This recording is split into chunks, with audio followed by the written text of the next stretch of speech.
privacy is the absence of information leakage. And so that really speaks to, like, I don't think people would typically describe that as what privacy is, but to its core, that's the most important thing. And there are other people on the market who are trying to solve this exact problem of like privacy things. Monero is probably the biggest one, wouldn't you say? The biggest competitor?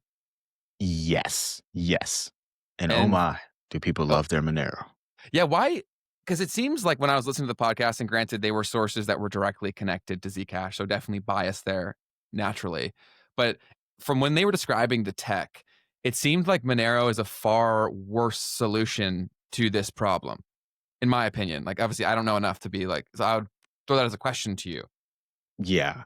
So I'll speak to what I can, Okay. which is that the techniques that Monero is using it's called the scrambling. Okay. And so what they're trying to do is completely obfuscate any relation to from where a payment or a transaction or data is coming from and who the recipient is. So Hmm. every single like transaction, you get like a new address, right? Whereas on something like Zcash, from what I understand, you wouldn't have to do all that. And so the problem with having the mixing solution or scrambling solution, I think it's called mixing. I don't know what I just called it, is that you have no trace, right? And so even if you wanted to know, you couldn't. And what Zcash is all about is having the optionality, right? Do I want to reveal information or not, right? Do I want to connect one transaction to the next one or not?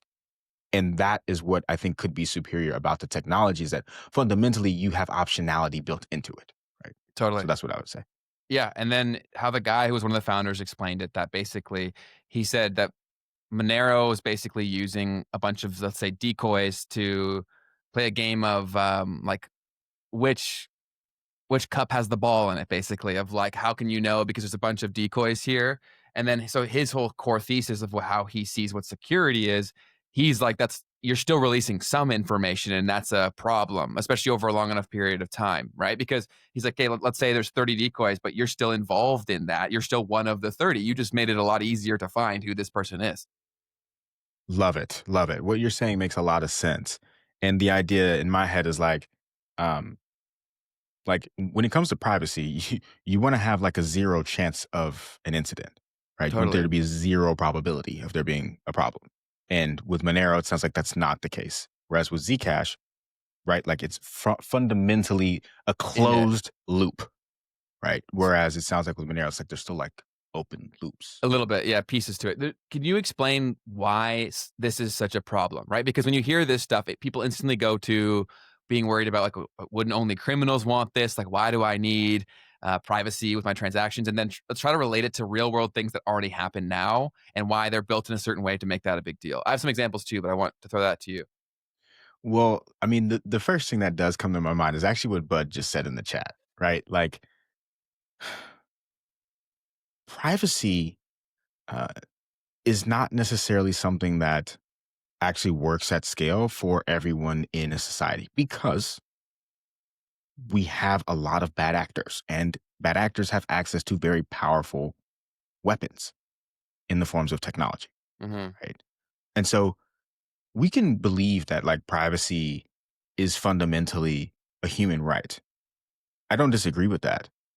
I think in practice, the way that that's going to play out is that bad people are going to be able to get away with doing really, really bad things.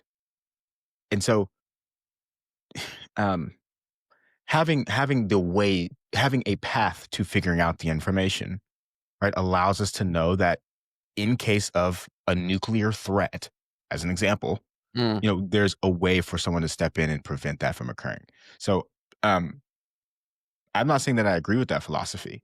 I'm just saying that like that's kind of the rules of the world that we live in now, and especially since like 2001, right? Like we got to the point to where we're not going to have privacy fully, and that's what, by the way, what Zcash makes possible with the zero knowledge proof function. There are ways to go and get the information right when it's Okay. needed.